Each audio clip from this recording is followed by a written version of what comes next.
Spend the time off before they said it's time to come back to camp? How'd you spend that time? I spend all my like I spend all my time with my family, you know, with my loved ones. You know, I'm a very peaceful person. You know, I'm a homebody as well. I barely go anywhere because I got everything I love to do and everything that I want to do. You know, even with people, they surrounds me every day. You know what I'm saying? And the ones that's not there, you know, we talk to each other every day. You know, you're talking about a guy that, you know, all my group of guys, all of us, when we hang up, we say we love each other. You know what I'm saying?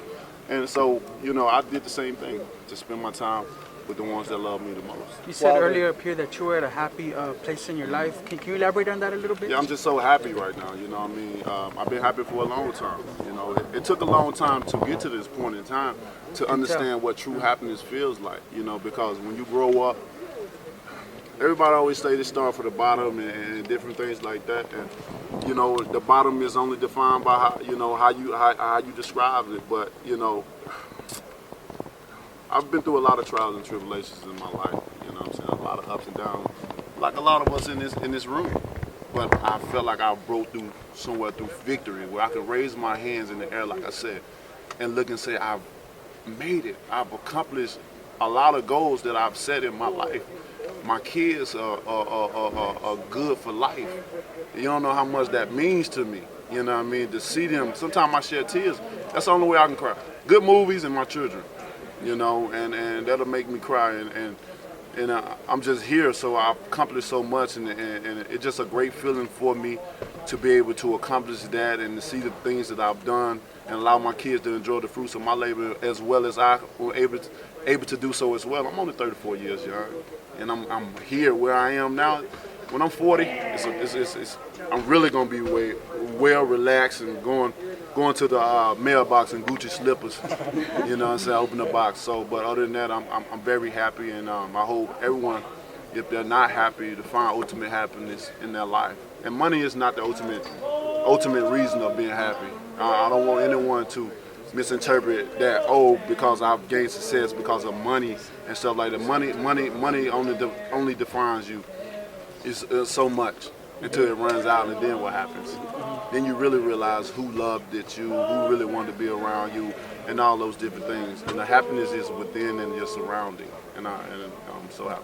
Deontay, do you believe that right now we're living in the Deontay Wilder era, and that the victory over Tyson Fury would just solidify that even more? Most definitely. You well said. I'm definitely living in my moment in time. This is my era. You know, I'm the baddest man on the planet. I'm the hardest hitter punch in the world history. Right here, you're right here next to him. You know, congratulations. But you know, I do feel that way, and when I knock Fury out, it's gonna even more solidify that for me. But I also feel not only just a win, but how you win determines your rise as well. You know, we've seen many guys, you know, go in and do what they had to do just to gain the victory, but the outcome from the people, you know, it wasn't a pleasant, you know, acceptance from them. But each and every time I go in there, no matter the first round or the 12th round, and I knock people out, you know, it even more, you know, raises my profile, even more raises, you know, what people think about me, their opinions, and everything that deals with boxing. So I definitely feel that way, and I got a lot to prove. You know, I understand that as a champion that has 6 years left in him, that I got a lot to prove within these 6 years. But I'm up for the job. I'm the man for the job. You mentioned that it's not the way you win. So when you visualize that victory, how do you see yourself winning? I mean, he's already talking about a knockout in the second round. Do you believe that? I feel like that's really early, but I mean, I know that anything can happen in boxing. So what do you make of that second round knockout, and what do you visualize? You know, my visualization is always, you know, I'm meditating on me doing the right things, what I prepared myself, how I prepared myself, the preparation in general for the fight. You know, I'm always visualizing myself going through with everything that we've trained for. I always visualize myself when I'm hitting a guy, knocking him out, and even where his body lays. With this fight, I see him. He's going to be two places. He's going to be on the canvas, in a awkward position, like all my fighters do, You know, when they land on the canvas, or he's gonna get knocked out of the canvas. And I like him getting knocked out of the canvas better than him being inside because he in WWE, so I'm gonna make it a little bit more realistic for him. Deontay, do you have a spiritual man? What was the experience like for you to meet Pope Francis and obviously to have the title of ambassador for peace? It was a very humbling experience. You know, it was something that I was able to knock out my to-do list. You know, on my bucket list. You know what I'm saying? Especially going to Rome. You know, it was an amazing city. You know, just to visit in general. You know, that was something that was. You know, I still feel those exciting feelings right now, and just to meet the Pope and to know that he's a big boxing fan, and you know, he was smiling cheek to cheek. Who would ever thought, man? This country boy from Alabama came a long way, but like I said, I lead by example. You know, a place don't define where you can go. You know, it's all about in your heart and in your mind of belief, knowing that you are the good, you have it. You know, you have greatness in you. So providing your service, and by me providing my service each and every time, year after year after year, with so many people doubt me, so many people ride my back and tell me what I ain't gonna do, what I can't do, and each and every time I prevail, and I soar in the sky, you know, and I'm gonna continue to do so, you know. So it was a great feeling, a great thing that happened, and then to be named boxing ambassador of peace, you know, it put icing on the cake. Deontay, do you have a particular journey? Like, did it do anything for a lot of people who visit Rome, and especially, I mean, not everyone can say they've met the Pope, but did it do anything for you? Well, I'm still on my journey. You know what I'm saying? I know. Maybe if I was Catholic, it'd probably be even a different feeling. You know what I'm saying? But I'm still on my journey. You know, just meeting him as a person in person.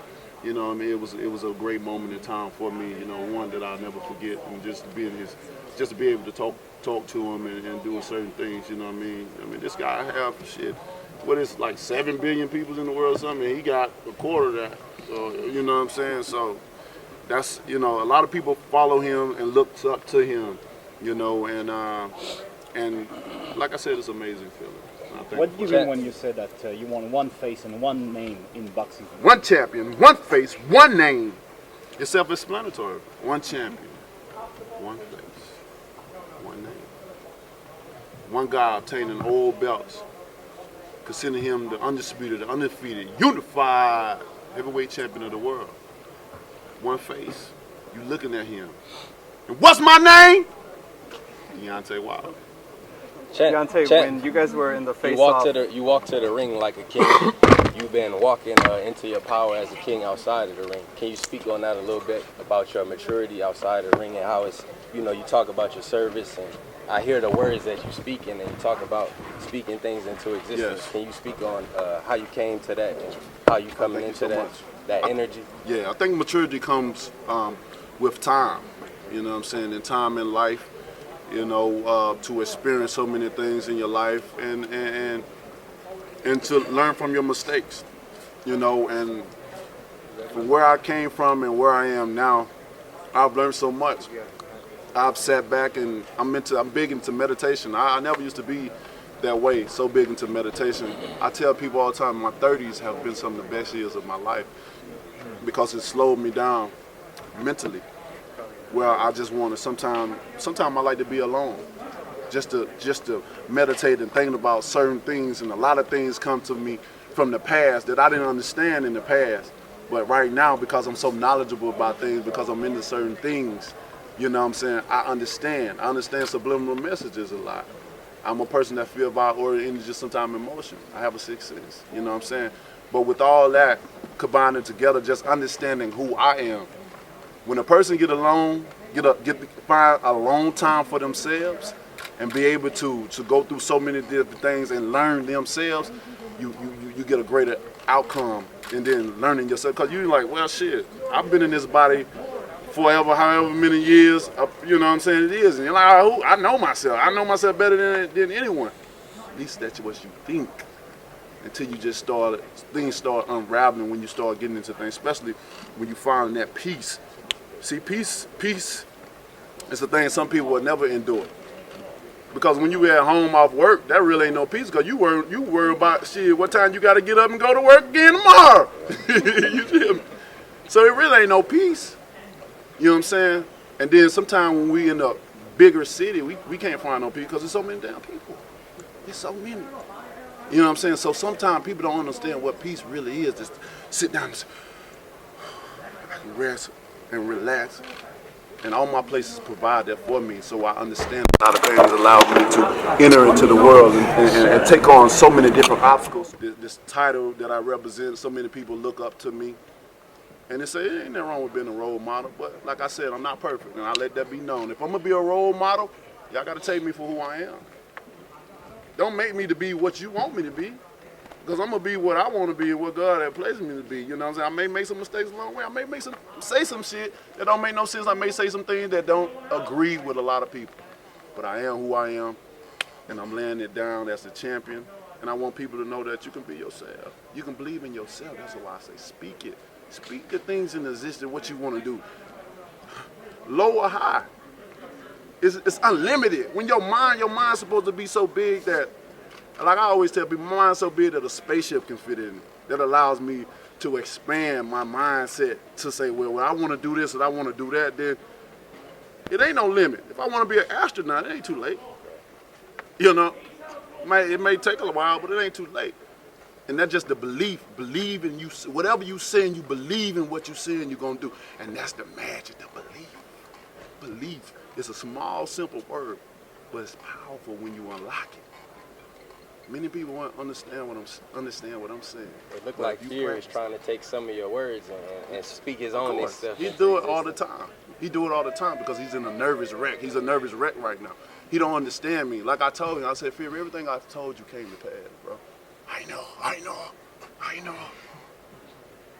And what I say today is going to manifest come February 22nd. Deontay, Last question. When it was the Brazil presser, you said you were going to go Mortal Kombat on his ass. ABAC. Same combo? Come on with it. Well, a different opponent, different style, so it's going to be a different combination.